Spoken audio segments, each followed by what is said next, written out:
جب ہر چیز کا کریڈٹ فیلڈ مارشل کو دیا جاتا ہے تو ہر خرابی کی ذمہ داری بھی فیلڈ مارشل کی ہوگی. دیکھیں نا, اصول ایک جیسا ہونا چاہیے نا. اگر شہباز شریف, زرداری, ساری پولیٹیکل پارٹیز, ان کی جماعت کے وزراء, سارے لوگ مل کر اگر ہر چیز کا کریڈٹ فیلڈ مارشل کو دے رہے ہیں تو پھر ایک بات یاد رکھیے, ہر خرابی کا کریڈٹ بھی فیلڈ مارشل صاحب کو ہی جائے گا. کیونکہ یہ نہیں ہو سکتا کہ میٹھا میٹھا ہپ ہپ کڑوا کڑوا تھو تھو, یہ نہیں ہو سکتا. پھر کریڈٹ بھی جائے گا. مین ہول نہیں ہے تو فیلڈ مارشل ہے ہمارے پاس, وہ رسپانسیبل ہے. مین ہول ہونا چاہیے تھا ہمارے پاس. پنجاب حکومت خبریں چلوا رہی ہے جناب کہ زرعی انقلاب آ گیا, مریم نواز لے کر آ گئی. نواز شریف اور مریم نواز پنجاب میں زرعی انقلاب لے کر آئے. کون سا زرعی انقلاب لے کر آئے؟ گندم کا کسان انہوں نے رول کے رکھ دیا. وہ گندم جو عام شہریوں کو 3800 سے 4000 روپے من ملی, کسان سے 2000 سے 2200 روپے من خریدی گئی.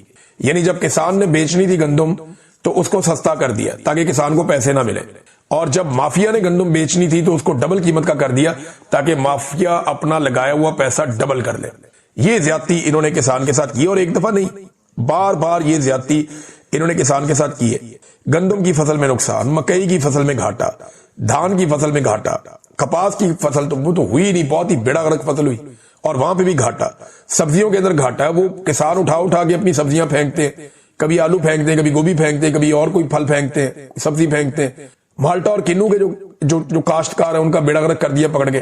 اور گنے کے کسان کے ساتھ جو اس مرتبہ زیادتی کی گئی ہے وہ تو کئی سالوں کا انہوں نے ریکارڈ توڑ دیا ہے. تو کسان کو تباہ و برباد کر کے یہ کہہ رہے ہیں ہم زرعی انقلاب پاکستان میں لے کر آ رہے ہیں. ایسے زرعی انقلاب نہیں آتا. پاکستان ٹیکسٹائل کونسل نے بتایا کہ ٹیکسٹائل انڈسٹری کی برآمدات میں مزید 14% تک کمی ہو گئی. یہ لگاتار پاکستان کی برآمدات کم ہوتی جا رہی ہے. بڑی بڑی ٹیکسٹائل ملیں بند ہو رہی.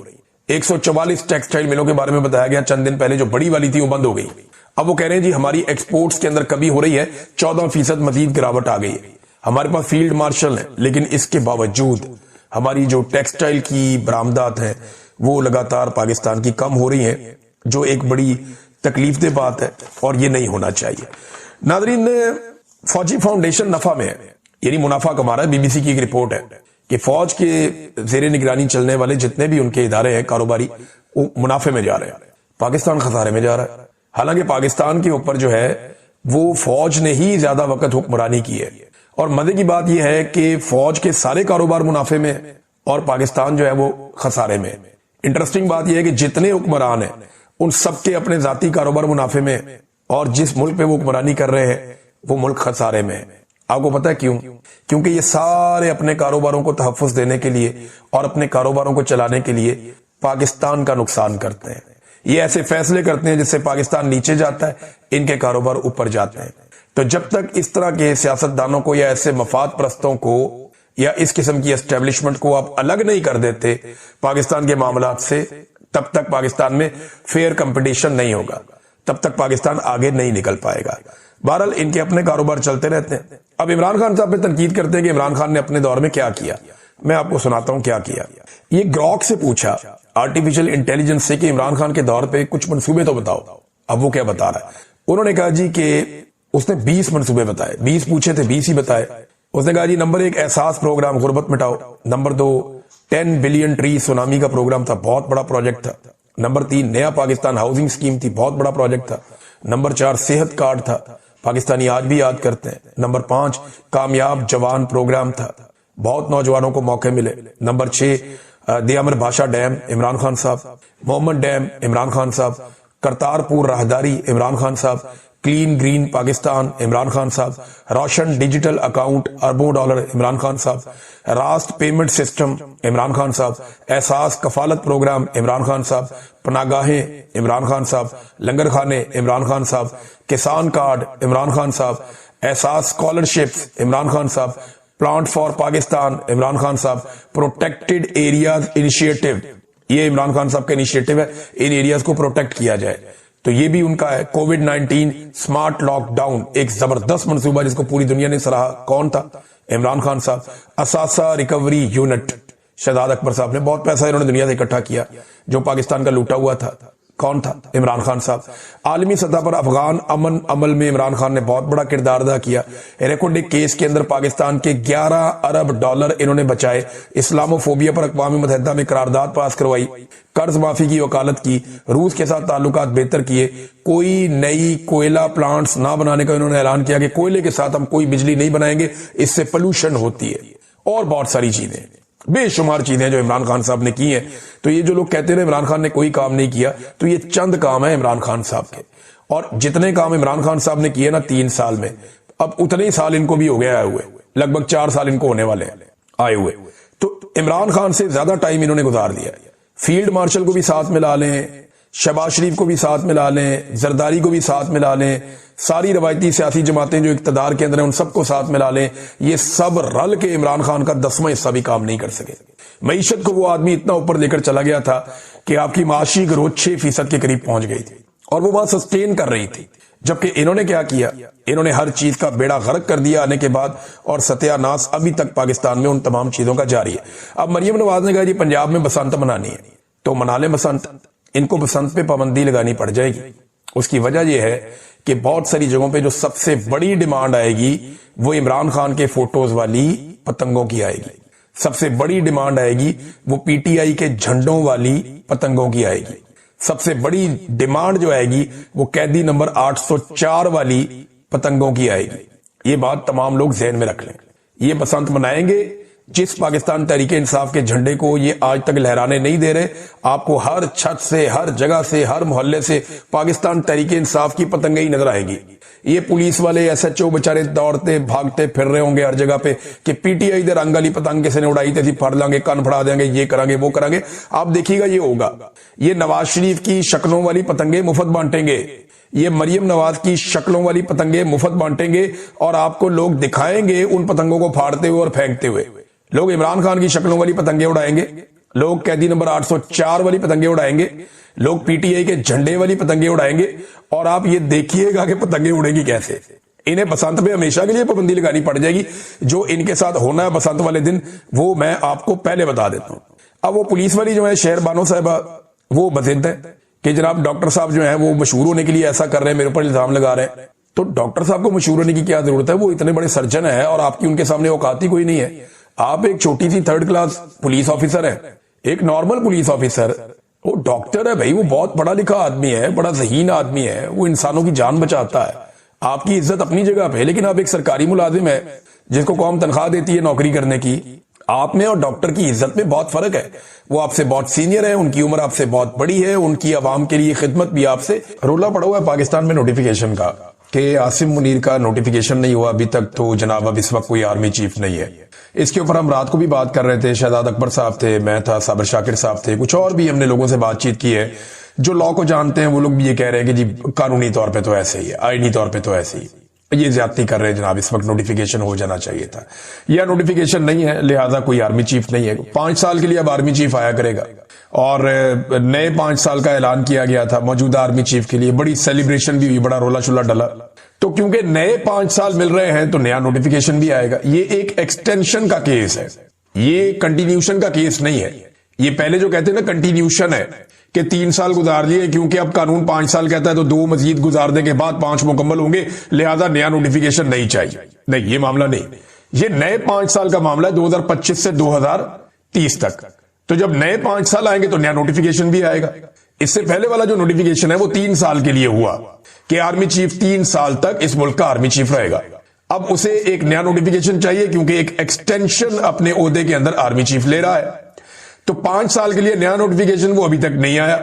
تو کیا اس سے کوئی پرابلم ہوگا عاصم منیر کو؟ نہیں ہوگا, بالکل نہیں ہوگا. پرابلم کیوں نہیں ہوگا؟ دیکھیں آپ یہ معاملہ جا کر اٹھائیں گے کہاں پہ. جب جنرل باجوہ کے نوٹیفیکیشن میں کیڑے نکلے تھے اور پرابلم آ گیا تھا کہ جناب یہ جنرل باجوہ کا نوٹیفیکیشن ٹھیک نہیں ہے, معاملہ عدالت میں چلا گیا تھا, تو اس وقت عدالت کا وجود پاکستان میں تھا. تو جب پاکستان میں عدالت کا وجود تھا تو پھر معاملہ عدالت کے اندر چلا گیا. اب تو پاکستان میں عدالت کا وجود ہی نہیں ہے. عدالت کے اندر جو معزز جج صاحبان بیٹھے ہوئے ہیں وہ مکمل طور پہ پاکستان کی ملٹری اسٹیبلشمنٹ کے کنٹرول میں ہے. اور اگر میں ساری عدالتوں کی بات نہ بھی کروں تو صرف آئینی عدالت کو آپ دیکھیں تو جو رائے وہاں پہ وکلا کی ہے, تو جو رائے وہاں پہ عام صحافیوں کی ہے جو آزاد صحافی ہیں, ان سب کا کہنا ہے کہ جو آئینی عدالت ہے مکمل طور پہ اسٹیبلشمنٹ کے کنٹرول میں ہے، لہذا عاصم منیر صاحب کے لیے کوئی مسئلہ تو ہونا نہیں چاہیے. اب چاہے نوٹیفیکیشن ہوا یا نہیں ہوا، اسٹیٹس تو وہ انجوائے کر رہے ہیں آرمی چیف کا. اور جو سب سے امپورٹنٹ کوسچن ہے وہ یہ ہے کہ نوٹیفیکیشن نہیں ہوا تو کیا کوئی نیا آرمی چیف آ جائے گا؟ اب تک تو دکھائی نہیں دے رہا. یعنی یہ تو صرف معاملہ دباؤ ڈالنے کا ہے نا، کہ جناب نوٹیفیکیشن کر دیتے ہیں، ہماری خواہشات پوری کر دی جائیں. تو نواز شریف صاحب نے ایک خواہش حال ہی میں کی بھی ہے. جب 26 تاریخ کو انہیں دھوپ لگوائی گئی میاں صاحب کو، بڑے زومانی انداز میں انہوں نے بات کی تھی کہ جناب عمران خان نہیں، عمران خان کو لانے والوں کو بھی سب کو جو ہے سزا دینی پڑے گی. اب نواز شریف صاحب چاہتے ہیں نشان عبرت بنانا. کون لوگ ہیں؟ یعنی یہ الزام کس پہ لگاتے رہے؟ ماضی میں یہ الزام جنرل فیض پہ اور جنرل باجوہ پہ لگتا رہا ہے، دیگر کچھ اور جرنیل ہیں ان پہ بھی لگتا رہا ہے، کچھ ججوں کے اوپر بھی یہ الزام لگتا رہا ہے. لیکن معاملہ یہ ہے کہ وہ جو ججز ہیں وہ تو نہ 3 میں نہ 13 میں، نہ ان کے پاس کوئی اختیارات ہیں. اب وہ معاملہ کہاں جائے گا میں آپ کو بتاتا ہوں. لیکن نواز شریف صاحب کی ڈیمانڈ ایکچولی کیا ہے، جو مین ڈیمانڈ ہے، جہاں آ کے وہ پھنس گئے ہیں. نواز شریف صاحب کی جو مین ایکچوئل ڈیمانڈ ہے وہ یہ ہے کہ عمران خان صاحب سے ہمیں چھٹکارا دلایا جائے. اب میں زیادہ سخت الفاظ بولنا نہیں چاہتا، پاکستان میں پرابلم ہو جائے گی اور بہت سارے سننے والوں کو بھی پرابلم ہو جائے گی کہ جناب یہ کیا آپ بات کر رہے ہیں. تو نواز شریف صاحب ایسے ہی ہیں. نواز شریف صاحب کی اگر آپ نے 26 نومبر کی گفتگو سنی ہو تو آپ کو آئیڈیا ہو جانا چاہیے کہ جمہوریت سے، انسانیت سے، اخلاقیات سے، اقدار سے میاں نواز شریف صاحب کا یا ان کی سیاست کا کوئی تعلق نہیں ہے. میاں نواز شریف صاحب اس وقت ایک بفرے ہوئے بیل بنے ہوئے ہیں اور انہیں صرف وہ کرنا ہے جو ان کے اور ان کی فیملی کے مفاد میں. اس کے باہر نہ انہیں کچھ سوچتا ہے، نہ انہیں کچھ دکھتا ہے، نہ کچھ سمجھ آتا ہے. تو نواز شریف صاحب کی ڈیمانڈ یہ ہے کہ عمران خان صاحب سے پکا چھٹکارا دیا جائے. کیونکہ جب تک عمران خان صاحب موجود ہیں اور جب تک عمران خان صاحب کی سیاست موجود ہے تب تک میاں نواز شریف صاحب کا جو مضبوط ہب لاہور یا پنجاب ہے وہ بھی وہ کنٹرول نہیں کر پا رہے. سارا کچھ کر کے انہوں نے دیکھ لیا، ساری ایکسرسائز کر لی، عمران خان کی مقبولیت کا ہی مقابلہ نہیں کر پا رہے. اب نواز شریف کو چاہیے عمران خان سے چھٹکارا، اور یہ میں بڑے لمبے عرصے سے آپ کو بتا رہا ہوں. تو کیا اسٹیبلشمنٹ یہ کر سکتی ہے؟ ذرا اس پہ پہلے تھوڑی سی بات کر لیتے ہیں. نواز شریف صاحب نا بہت بری طرح پھنسے ہوئے ہیں. دیکھیں، جن پر نواز شریف صاحب نے الزام لگایا نا کہ یہ عمران خان کو لائے، یہ وہی لوگ ہیں جو نواز شریف صاحب کو بیرون ملک بھگانے میں اور واپس اقتدار لانے میں بھی ملوث ہیں. جن ججوں پر میاں صاحب الزام لگاتے ہیں وہی ججز نواز شریف صاحب کو بیرون ملک بھی بھجواتے ہیں اور پھر میاں نواز شریف صاحب کو باہر رکھنے کے لیے سہولت کاری بھی کرتے رہتے ہیں. یعنی 4 ہفتے کا کہہ کر بھجواتے ہیں اور میاں صاحب واپس ہی نہیں آتے. ٹائم گزرتا رہتا ہے اور 4 سال گزر جاتے ہیں اور وہی جج صاحبان جن پہ نواز شریف صاحب کو شکوہ ہے وہ نواز شریف صاحب کی سہولت کاری کرتے رہتے ہیں. جس باجوہ اور فیض کو نواز شریف صاحب برا کہتے ہیں، اب انہوں نے کافی حد تک شریف خاندان کی مدد کی ہے، پورے خاندان کی مدد کی ہے. اب یعنی آپ اندازہ کریں نا کہ جنرل فیض عبید نے باقاعدہ شریف خاندان کے بندوں کو اطلاعات دی کہ جناب آپ پکڑے جائیں گے، آپ کے خلاف کیس بن گیا، یہ ہو رہا ہے، وہ ہو رہا ہے، ٹکٹ پکڑے، اب نکلیں پاکستان سے. کئی لوگوں کی جنرل فیض عبید نے بہت مدد کی تھی. یہ اب ڈھکی چکی بات نہیں ہے، بہت سارے جرنلسٹ اور بہت سارے سورسز یہ باتیں بتا چکے ہیں. اور فیض عبید کے شریف خاندان کے ساتھ بھی تعلقات تھے، عمران خان کے ساتھ بھی تعلقات تھے، یہ ہر جگہ کھیلتے تھے جیسے ایک جرنیل کا طریقہ کار ہوتا ہے. پھر جنرل باجوہ کے اوپر یہ الزامات لگاتے ہیں. تو جنرل باجوہ کے دور میں اگر نواز شریف صاحب الیکشن ہارے تو نواز شریف صاحب کو باہر نکالنے میں بھی اسی دور میں مدد ملی. پھر عمران خان صاحب کو نکال کر رجیم چینج آپریشن بھی جنرل باجوہ کے دور میں ہوا. تو اگر آپ جنرل باجوہ کو ایک جرم میں پکڑیں گے تو دوسرا بھی پتا چلے گا. نواز شریف صاحب بڑی بری طرح ایکسپوز ہو جائیں گے، سارے حقائق سامنے آ جائیں گے کہ کس طرح آج نواز شریف اقتدار میں ہے، کیسے نواز شریف ڈیل کر کے پاکستان سے باہر گیا، کس طریقے سے نواز شریف صاحب اس وقت اقتدار کے اندر جھولے لے رہے ہیں اور انجوائے کر رہے ہیں. تو میاں صاحب پھنس گئے بہت بری طرح. لیکن خواہش ان کی یہ کہ کم سے کم اور کچھ نہیں دیتے تو عمران خان سے مجھے چھٹکارا دلوا دے. اب سادہ اکثریت ملنے کے باوجود آپ نے کبھی سوچا ہے کہ نواز شریف صاحب وزیر اعظم بننا کیوں نہیں چاہتے؟ بننا وہ چاہتے ہیں، بن نہیں سکتے. اور اس کے پیچھے جو بڑا ریزن ہے، دیکھیں سادہ اکثریت انہیں مل گئی ہے. اب پی ایم ایل این کو چاہیے کہ نواز شریف کو سر پہ بٹھائیں اور انہیں وزیر اعظم پاکستان بنا دیں تاکہ وہ اپنا بدلہ لے سکیں اسٹیبلشمنٹ سے. لیکن وہ یہ کریں گے نہیں. اسٹیبلشمنٹ نے ترپ کا پتہ اپنے ہاتھ میں رکھا ہوا ہے اور وہ ترپ کا پتہ یہ ہے نواز شریف کا قومی اسمبلی کا وہ حلقہ جہاں سے نواز شریف یاسمین راشد سے الیکشن ہارے ہیں. وہ جو جعلی فارم 47 دیا گیا، اتنا گندے طریقے سے اور اتنے گھٹیا اور بےہودہ طریقے سے فارم 47 کسی بھی ایم این اے کو نہیں دیا گیا جس طرح نواز شریف کو دیا گیا. اب جب چاہے نواز شریف صاحب کو وہ پکڑ کے چوک میں فارغ کر دیں، نواز شریف صاحب کو بیچ چوراہے فارغ کر دیں، جب چاہیں کر دیں، اور یاسمین راشد صاحب اپنی سیٹ لے جائیں. تو وزیر اعظم پاکستان بن کے چوتھی مرتبہ مٹی پلیت ہو جائے گی میاں صاحب کی. تو اس سے بہتر ہے کہ میاں صاحب فی الحال وزیر اعظم نہ بنے یا انہیں کوئی بہت بڑی گارنٹی دی جائے. اب اگر میاں صاحب آگے بڑھتے ہیں تو لندن میں جو کچھ ہوا، جتنی سازشیں ہوئی، ان سب کا پول کھل جائے گا، جن میں بہت ساری چیزیں محمد زبیر بتا چکے ہیں، شاہد خاقان عباسی بتا چکے ہیں، فضل الرحمان بتا چکے ہیں، بہت سارے اور لوگ بتا چکے ہیں. ایک اور بات آپ یاد رکھیے گا کہ اگر عمران خان کو، نواز شریف صاحب کی ڈیمانڈ یہ ہے نا کہ عمران خان سے ہمیں چھٹکارا دلایا جائے، اگر خدا نہ خواستہ عمران خان کو کچھ ہوتا ہے تو پاکستان کی اسٹیبلشمنٹ بے یار و مددگار ہو جائے گی. وجہ یہ ہے کہ وہ عمران خان کا ڈراوا دے کے تو سارے سیاستدانوں کو انہوں نے کنٹرول کیا ہوا ہے. یعنی عمران خان صاحب کو جیل میں رکھ کے عمران خان صاحب کا ڈراوا دے کر پاکستان کی ملٹری اسٹیبلشمنٹ نے